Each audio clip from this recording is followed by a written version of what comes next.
जय श्रीमन्नारायण, जय श्रीमन्नारायण, जय श्रीमन्नारायण, जय श्रीमन्नारायण, जय श्रीमन्नारायण, जय श्रीमन्नारायण। लोकाभिरामं रणरङ्गधीरं राजीवनेत्रं रघुवंशनाथं कारुण्यरूपं करुणाकरन्तं श्रीरामचन्द्रं शरणं प्रपद्ये। श्रीरामचन्द्रं शरणं प्रपद्ये।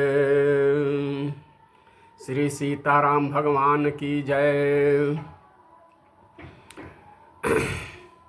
लक्ष्मीनाथ समारंभा नाथयामुनि मध्यमा अस्मदाचार्य पर्यन्तां वंदे गुरुं परंपरा। श्री गुरुदेव भगवान की जय।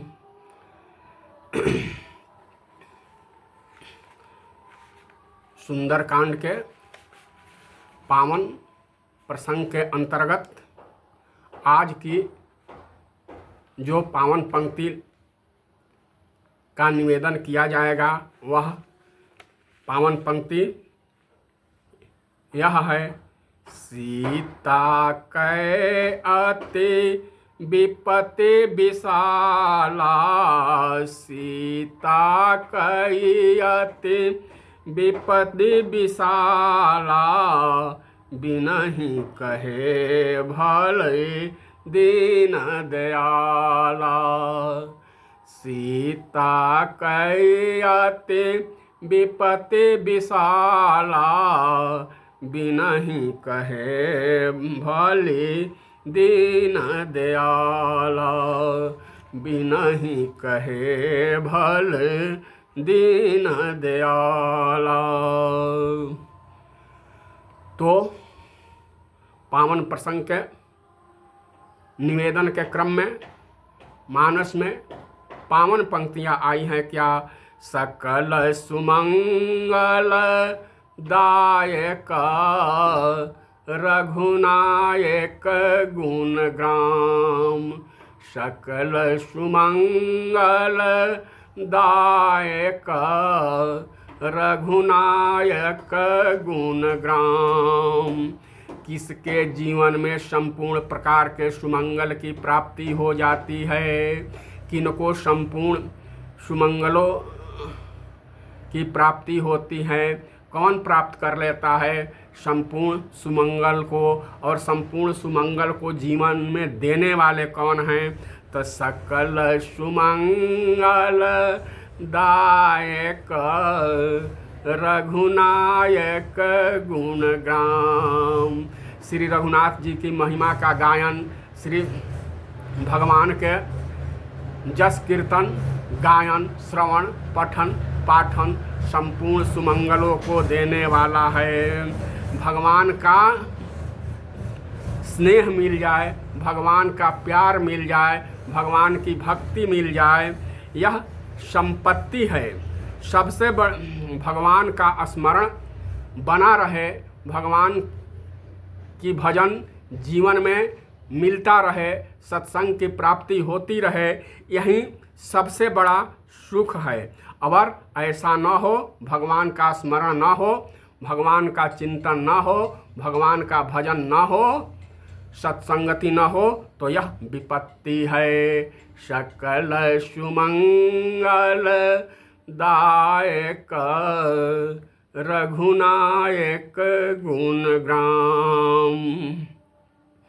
तो सीता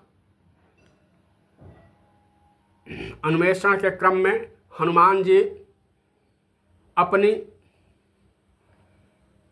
प्रभाव को, लंका में जो पराक्रम को, पौरुष को दिखाकर आए हैं, यहाँ प्रभु के पास पहुँच गए हैं और भगवान उनसे सीता माता की कुशल पूछते हैं। इस पावन प्रसंग का नाम संतों द्वारा दिया गया है वैदेही कुशल प्रकरण।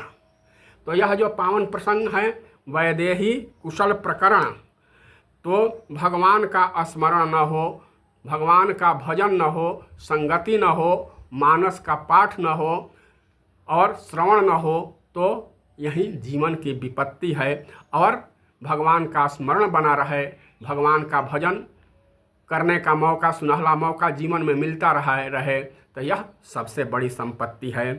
तो हनुमान जी स्वयं क्या कहते हैं, कह हनुमंत विपत्ति प्रभु सोई, कह हनुमंत विपत्ति प्रभु सोई, जब तव सुमिरन भजन न होई, जब तव सुमिरन भजन न होई। यह हनुमान जी की उक्ति है, हनुमान जी की बात है। क्या भगवान प्रभु, विपत्ति तो वहीं होती है जहाँ आपकी भजन न होता हो, जहाँ आपका सुमिरन न होता हो, जहाँ आपकी कथा न होती हो, जहाँ मानस का पाठ न होता हो, और वही विपत्ति होती है। जब तब सुमिरन भजन न होई। जीवन में अमंगल कब होता है, विपत्ति कब आती है? जब भगवान का भजन नहीं होता है, भगवान का सुमिरन नहीं होता है, तब जीवन में अमंगल आने की संभावना बढ़ जाती है, विपत्ति आने की संभावना बढ़ जाती है। और जब भगवान का स्मरण, भजन, चिंतन, गायन, कीर्तन बना रहे तो जीवन में अमंगल और विपत्ति आने की संभावना कम हो जाती है या नगण्य ही रहती हैं। श्री हनुमान जी महाराज श्री जानकी माता का संदेश लेकर आए हैं, लौटे हैं। तब भगवान ने निवेदन किया, क्या भगवान ने पूछा, कुशल पूछा। किनकी कुशल पूछी? तो जानकी माता की। करती रहती रक्षा स्वप्राण की, कहू के ही। तो इस क्रम में हनुमान जी क्या कहने लगे, माता जानकी की बड़ी विपत्ति है, माता जानकी की बड़ी विपत्ति है, अति विपत्ति है। माता जानकी की विपत्ति है, पहले तो कहे कि विपत्ति है, संतोष नहीं हुआ तो फिर बोले अति विपत्ति है, फिर संतोष नहीं हुआ तो बोले सीता कै अति विपत्ति विशाला, सीता कै अति विपत्ति विशाला, बिनहि कहे भली दीन दयाला। कहने लगे माता की विपत्ति, पहले तो विपत्ति कहे फिर संतोष नहीं हुआ तो अति विपत्ति कहे, फिर संतोष नहीं हुआ तो अति विपत्ति विशाला। तो माता की विपत्ति कैसी है? अति विपत्ति और अति विशाल विपत्ति के बीच की स्थिति है। कितनी अवधि तक यह विपत्ति है? जब अच्छा, भगवान कह रहे हैं कि हनुमान जी अभी तो आप ही कह रहे थे, क्या कह हनुमंत विपत्ति प्रभु सोई, जब तब सुमिरन भजन न होई। आप ही कह रहे हैं कि विपत्ति तो वहीं होती हैं जहाँ मेरा भजन, सुमिरन, कीर्तन, गायन नहीं होता है। तो जानकी जी, वैदेही सीता जी तो मेरा गायन करती है, मेरा भजन करती हैं, मेरा सुमिरन करती है। क्या इस समय वह मेरा भजन करना छोड़ दी है, मेरा स्मरण करना छोड़ दी है, मेरा सुमिरन करना छोड़ दी है? जब कोई मेरा भजन करता है तो वहाँ विपत्ति नहीं होती है। जब कोई मेरा स्मरण ना करे, भजन ना करे तो विपत्ति, और भजन करे तो अति विपत्ति। यह कैसी बात आप कह रहे हैं हनुमान जी। सीता कै अति विपत्ति विशाला, तो सीता जी की अति विशाल विपत्ति यह क्या, तो क्या यह मान लिया जाए कि सीता जी मेरा भजन स्मरण नहीं कर रही है? हनुमान जी बोले निरंतर कर रही है। जपत निरंतर जपत हृदय रघुपति गुण श्रेणी, जपत हृदय रघुपति गुण श्रेणी। आपकी भजन आपके गुण समूहों का निरंतर हृदय से स्मरण कर रही है, हृदय से याद कर रही है, निरंतर लगातार अनवरत गुण श्रेणी को वह याद कर रही है। तो सकल सुमंगल दायक रघुनायक गुणगान, तो रघुनाथ जी का गुणगान तो सकल सुमंगल दायक है, और माता जानकी निरंतर गुणगान कर रही है, तो उनकी अति विशाल विपत्ति यह कैसे? इसका मतलब क्या? भगवान के भक्ति के 4 आधार बताए गए हैं। कौन कौन? नाम रूप गुण लीला लाभ। हे राम तुम्हारे इसी धाम में नाम रूप गुण लीला लाभ। हे राम तुम्हारे इसी धाम में नाम रूप गुण लीला लाभ। इसी देश में हमें जन्म दो, लो प्रणाम है नीरज नाभ। मुक्ति युक्ति मांगू क्या तुझसे, मुझे भक्ति दो ओ अमिताभ। अमित आभा जस्य सह अमिताभः, तो सगुण उपासक मोक्ष न लेहि।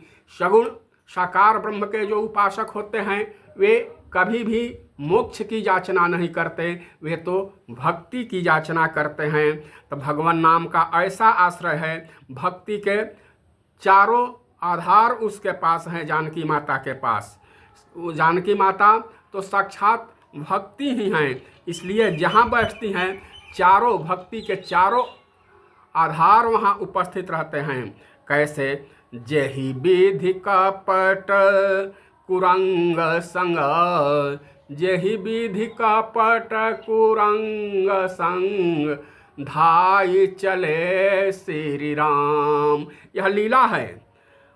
रूप सो छवि, यह रूप है। धाम सीता राखी उरा, सीता राखी उरा, यह धाम है क्या? और नाम रटती रहती हरि नाम। तो इन पंक्ति में, इस पावन पंक्ति में जेहि विधि कपट कुरंग संग, धाई चले श्री राम। इस पावन पंक्ति में भक्ति के चारों आधारों का निवेदन वर्णन किया गया है। कैसे? तो धाई चले यह लीला है, और सो छवि यह रूप है, और धाम सीता राखी उरा यह धाम है, और रटती रहती हरि नाम यह नाम संकीर्तन है। तो नाम रूप गुण लीला धाम चारों माता जानकी के सामने उपस्थित है। ऐसे भजन करने वाली, ऐसे कीर्तन करने वाली जानकी को अति विशाल विपत्ति है। यह हनुमान जी आप क्या कैसे कह रहे हैं? ऐसा क्यों? क्या इसका अर्थ तो यह हुआ कि वह भजन नहीं कर रही है। अगर कोई भजन करे, अगर कोई भजन न करे तो विपत्ति, और भजन करे तो अति विपत्ति, तो भजन करेगा क्यों? तो सकल सुमंगल दायक रघुनायक गुण ग्राम। अगर ऐसा होगा तो कोई भजन करेगा क्यों? भजन करना ही छोड़ देगा। जब भजन न करने से विपत्ति और भजन करने से अति विशाल विपत्ति, तो कोई भजन करेगा क्यों, कीर्तन करेगा क्यों, पाठ करेगा क्यों? श्री हनुमान जी सुमति समर्थ है, सकल गुण निधानम है, ज्ञानिनाम अग्रगण्यम है। बड़ी ही सुंदर उत्तर दिए, बड़ा ही अद्भुत उत्तर दिए। बोले कितना सुंदर उत्तर दिया। निवेदन किए हनुमान जी, क्या प्रभु मैं बिल्कुल ठीक कह रहा हूँ? क्या क्या ठीक कह रहे हो? भजन करे तो भजन न करे तो विपत्ति, और भजन करे तो अति विपत्ति, यह कैसे ठीक है? हनुमान जी बोले यदि कोई आपका भजन नहीं करता है तो आपको भूल जाता है, तो यदि कोई आपको भूल जाता है तो वहाँ विपत्ति और अमंगल होना अनिवार्य है। वहाँ विपत्ति और अमंगल हो ही जाता है। लेकिन स्मरण करते हैं, कोई आपको स्मरण करे और आप उन्हें भुला दें तो यह तो अति विपत्ति हुई ना।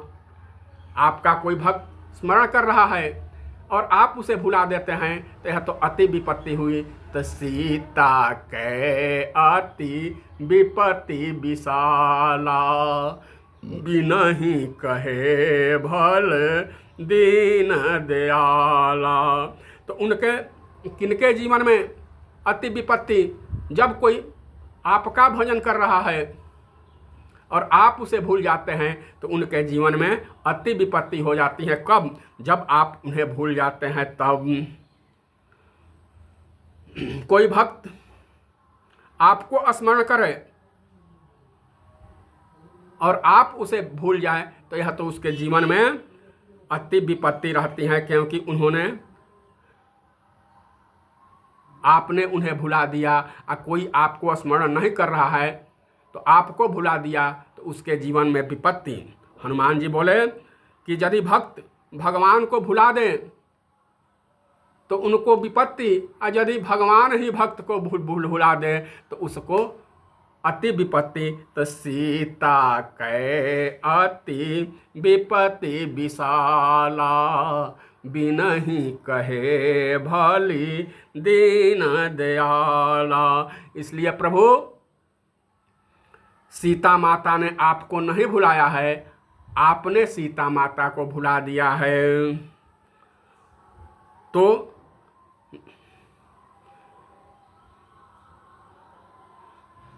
यदि वह आपको भुला दी हुई होती तो उनके जीवन में विपत्ति होती, लेकिन वह तो आपको याद कर रही है, आपने उन्हें भुला दिया है, इसलिए उनके जीवन में अति विपत्ति। तो सीता के अति विपत्ति विशाला, सीता के अति विपत्ति विशाला। भगवान हनुमान जी के इस निवेदन को सुनकर भाव विह्वल हो गए। भगवान ने कहा अति विह्वल हो गए और भगवान कहने लगे क्या?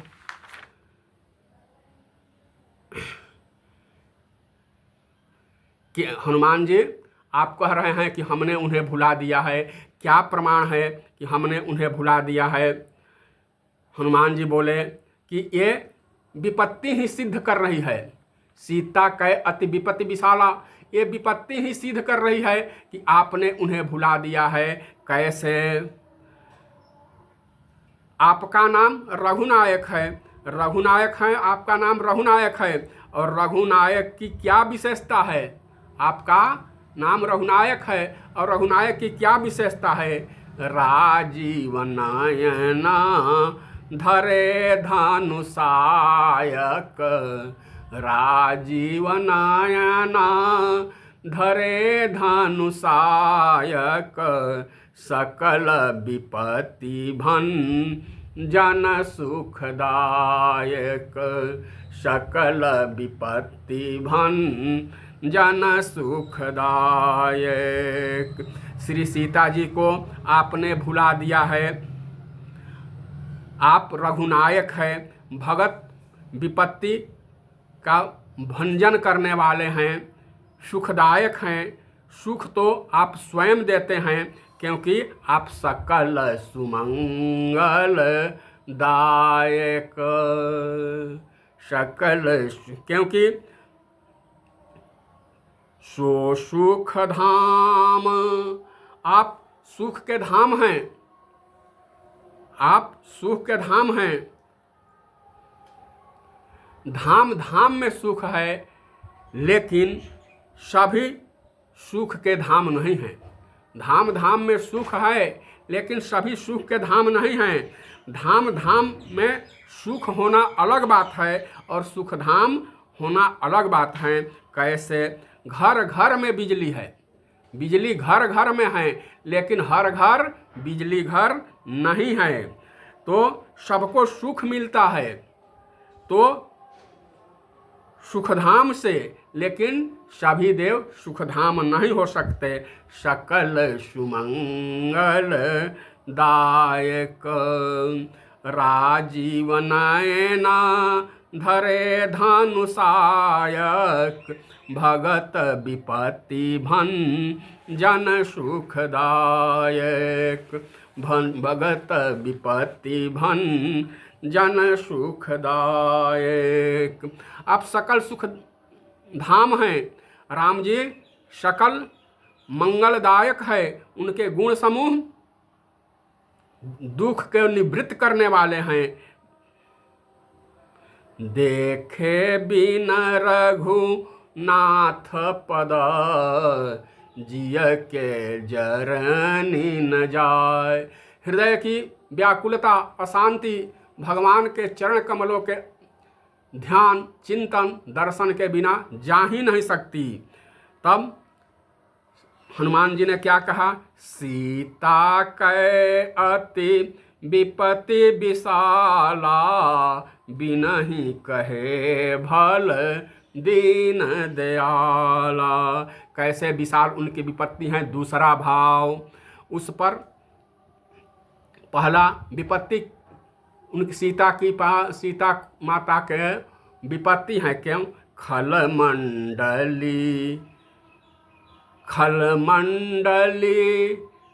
बसहि चाहु भांति, सखा धर्म निबहे के ही भांति।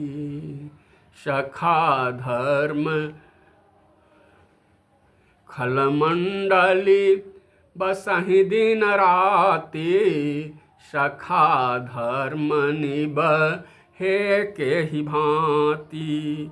खल मंडली में रहना, दुष्टों की संगति में रहना, इससे यह विपत्ति है। उस पर प्रभु आपका वियोग अति विपत्ति है। फिर उस पर भी रावण एवं राक्षसियों का दुर्वाद, उपद्रव अति विशाल विपत्ति हैं। तो सीता कै अति विपत्ति विशाला, सीता के अति विपत्ति विशाला। अन्य भाव भी है। राम वियोग विपत्ति है। प्रभु रामचंद्र जी का वियोग विपत्ति है। खलों की बस्ती में सत्संग विहीन होकर रहना, यह अति विपत्ति है। रावण की कटु वचन, उसका दुर्वाद, राक्षसियों का उपद्रव आदि अति विशाल विपत्ति है। तो सीता कै अति विपत्ति विशाला। तो वियोग की 10 अवस्थाएं ग्रंथों में बताई गई हैं। वे 10 अवस्थाएं कौन कौन सी है? और यहाँ जानकी माता के जीवन में अशोक वाटिका में 10 नहीं 9 अवस्थाएं दिखाई दे रही है। क्या कौन कौन सी हैं? अभिलाषा, चिंता, यह वियोग की अवस्था है। स्मरण, गुण कीर्तन, उद्वेग, उद्वेग मतलब कुछ भी अच्छा न लगना, प्रलाप, उन्माद और व्याधि, और अंत में मरण। तो सीता माता के जीवन में सुमिरी अवधपति परम स्नेही, सुमिरी अवधपति परम स्नेही। यह स्मरण है, गुण कीर्तन है। फिर निज पद नयन दिए मन राम पद कमल लीन। यह गुण कीर्तन है और जपद सदा रघुपति गुण श्रेणी। फिर तजऊँ देह करु चिता बनाई। यह चिंता है, मातु अनल पुनि देहूँ लगाई। दुसह बिरह अब नहीं सही जाई। यह प्रलाप हुआ और हर्ष विषाद हृदय आकुलानी। एक तरह से यह उन्माद और आत्मोत्सर्ग करने की ओर प्रवृत्त हो जाना, यह व्याधि है। और तो अशोक वाटिका में जानकी माता के जीवन में विरह की 10 अवस्थाओं में से 9 दृष्टिगोचर होते हैं। अंतिम अवस्था जो मरण की होती हैं, यह नहीं दिख रहा है। इसलिए बिनहि कहे भल दीन दयाला, बिनहि कहे भल दीन दयाला। हनुमान जी ने सीता माता की विरह की तो अवस्थाओं का वर्णन किया, लेकिन रावण आदि के कटु वचन, कैसे कैसे वह वचन बोला था, वह निवेदन करने की, उन प्रसंग का निवेदन करने की, उन कटु वचनों को, दुर्वचनों का निवेदन करने की हिम्मत बजरंग बली में भी नहीं हुई। इसलिए कहते हैं बिनहि कहे भल दीन दयाला, बिनहि कहे भल दीन दयाला। सुनि कपित कहन सुनु कपितो ही। अब भगवान रामचंद्र जी कहने लगे हनुमान जी से, सुनु कपितो ही मान उपकारी, नहीं को सुर नर मुनि तनुधारी। प्रति उपकार करऊँ का तोरा, सनमुख होई न सकत मन मोरा। सुनु सूत तो ही उरिन मैं नाही, देखम करी विचार मन माही। भगवान के इन प्रेम भरी बातों को सुनकर वीर बजरंगबली चरणों में गिर पड़े। भगवान उठाना चाहते हैं,